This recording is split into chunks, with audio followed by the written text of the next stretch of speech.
Bonjour à tous, on se retrouve pour un nouvel épisode de notre série de podcasts saison 1, Prenons du recul, allons de l'avant. Il y a toujours des opportunités et des occasions, même dans les situations les plus critiques. Soyez les bienvenus. Dans cet épisode, la question est: êtes-vous prêt à travailler sur une terre vivante et faire vivre l'histoire de votre famille et celle de la ferme? Je vous invite à écouter cette vidéo. Au niveau de l'actif, on a toujours nos immobilisations, nos stocks, nos créances.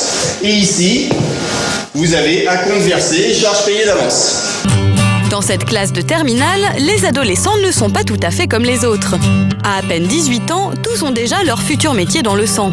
Je préfère être dans les vaches, être dans les champs, que être assis sur une table et faire de la comptabilité. Si Florian rêve de grand air, c'est parce qu'il se prépare à devenir agriculteur. Un métier qui demande de très nombreuses compétences, alors pas question d'échapper à la comptabilité. Si je lui livrerai jamais, il me paiera pas, c'est normal.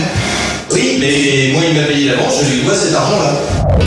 Jeunes et agriculteurs, deux signes distinctifs qui vont de moins en moins de pair. Pourtant, ce ne sont pas les vocations qui manquent. Chaque année, plus de 6000 jeunes tentent l'aventure et s'installent à leur compte. Le problème, le nombre d'exploitations à reprendre qui est en constant recul. En 30 ans, il a été divisé par 2.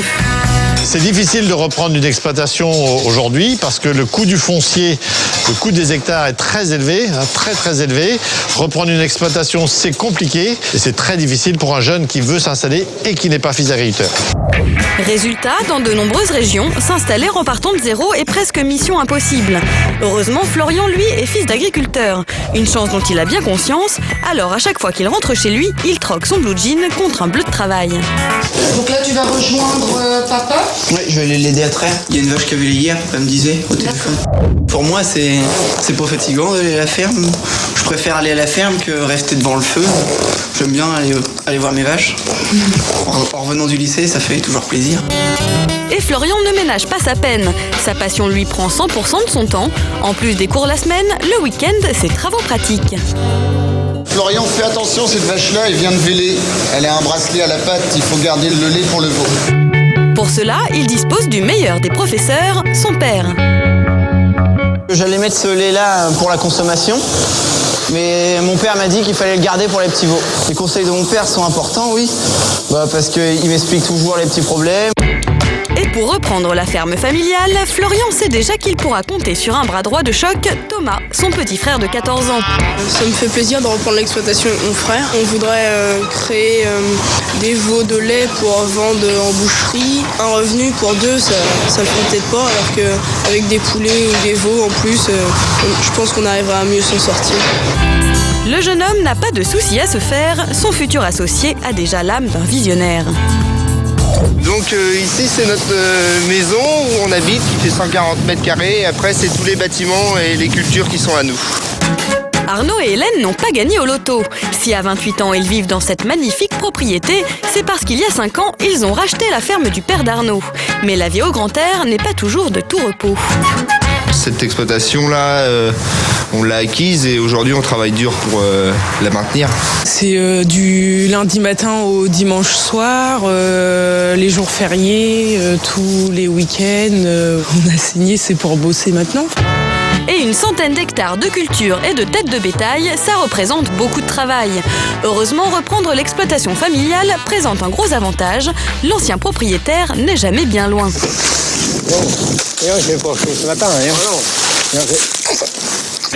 Tous les jours, le père d'Arnaud fait 10 km pour venir aider son fils. Mais après 35 ans passés à la ferme, difficile pour lui de ne pas mettre son grain de blé. Il prend sa température parce que il n'a pas l'air d'avoir trop chaud. J'ai bien travaillé, mais en même temps, c'est un plaisir pour moi. La revendre à quelqu'un qui n'aurait pas été de la famille, non, parce que le patrimoine que j'avais fait depuis 35 ans aurait, pour ainsi dire, parti. Ça n'aurait pas du tout été pareil. Et moi, j'aurais pas pu avoir toujours le plaisir de venir tous les jours sur l'exploitation. Comme pour n'importe quel bien, le père d'Arnaud n'a pas pu donner sa ferme à son fils. Il lui a donc vendu. Avec sa femme, il a ainsi dû débourser une très grosse somme, 850 000 €. Pour cela, ils ont contracté un emprunt sur 15 ans que les banques ne leur auraient peut-être pas accordé en d'autres circonstances. Le fait de reprendre la ferme des parents d'Arnaud, oui, je pense que c'est quelque chose qui nous a aidés auprès des banques. Elles nous ont fait confiance plus facilement. Donc là, actuellement, pour vivre tous les mois, on se prélève 1 900 €. 1 900 € net mensuels pour le ménage, soit 2 fois moins que la moyenne nationale française. Alors pour arrondir leur fin de mois, nos jeunes agriculteurs ont décidé de prendre le taureau par les cornes et d'investir dans une activité innovante. Donc j'ai les petits pots individuels, les desserts glacés et par ici donc les glaces, donc avec le lait et la crème de la ferme. Oui. Une boutique de glace dans la ferme. Un investissement de plus de 160 000 € à 3,50 € le demi-litre de crème glacée. Cela ne devrait pas être rentable avant une dizaine d'années. Mais pour Hélène, l'important n'est pas là. Je voulais pas forcément me démarquer des parents d'Arnaud. C'était plus apporter quelque chose qui m'appartienne en fait à l'activité de la ferme. Hélène et Arnaud semblent bien lancés. L'audace de la jeunesse pourrait être leur meilleur allié. Retour chez Florian, il est 23h et comme tous les samedis soirs, le jeune homme grimpe dans son tracteur. Et cette fois, ce n'est pas pour aller travailler. Dépêche-toi, il caille là mon gars. Ça va ? Mais comme tous les jeunes de 18 ans, pour une virée entre copains. C'est inhabituel, mais j'aime bien me balader en tracteur. Et puis comme mes parents m'ont toujours dit qu'ils ne me paieraient jamais de moto ni de scooter, ils m'avaient dit en échange, tu prends le tracteur. Ce soir, le groupe a opté pour une partie de bowling. Mais reprendre la ferme de ses parents est un projet à plein temps. Alors même en soirée, Florian garde les yeux rivés sur son téléphone portable. Comme en ce moment, c'est la période des vélages. Les vélages, c'est quand les vaches mettent leur veau au monde. Donc si mon père, ça se passe mal ou il m'appelle, je vais l'aider ou s'il peut pas y aller, j'y vais à la ferme. Ça m'ennuie un petit peu de partir, mais j'essaye de revenir après le plus vite possible. Rester disponible 24 h sur 24 à 18 ans, un sacrifice qui suscite forcément l'admiration. Il est super courageux, Florian. Je pense pas qu'à sa place, je ferais tout ça. Se lever à cette heure-ci, c'est chaud, faut être courageux. Et oui, car cette nuit encore, Florian ne dormira pas beaucoup.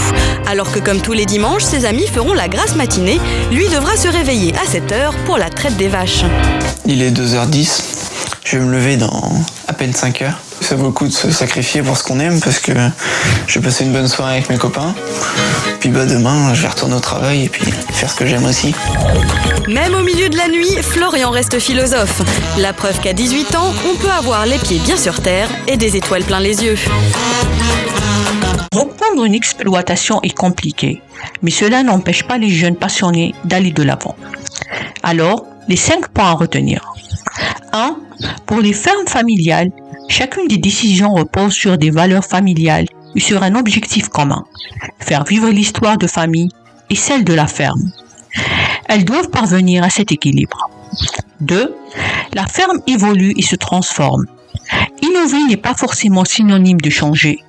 On peut toujours transmettre des valeurs à la génération suivante et perpétuer l'esprit de la ferme familiale en diversifiant les activités et donnant de l'élan à la ferme. 3. L'implication directe de la famille diminue avec le temps, mais avec le bon sens paysan, l'accompagnement bien pensé et les bonnes pratiques, rien n'empêche de réussir la transmission. 4. C'est l'occasion de comprendre la dynamique familiale et l'incidence de cette relève sur la ferme et donc rester ouvert à recevoir des conseils des parents, d'ouvrir la voie vers des conversations franches et restaurer un climat d'harmonie et de confiance, ce qui contribuera à créer l'engagement et un esprit de continuité transgénérationnelle. Et la 5e, les beaux épis feront les bonnes récoltes. On arrive à la fin de cet épisode. Belle journée à tous et à demain.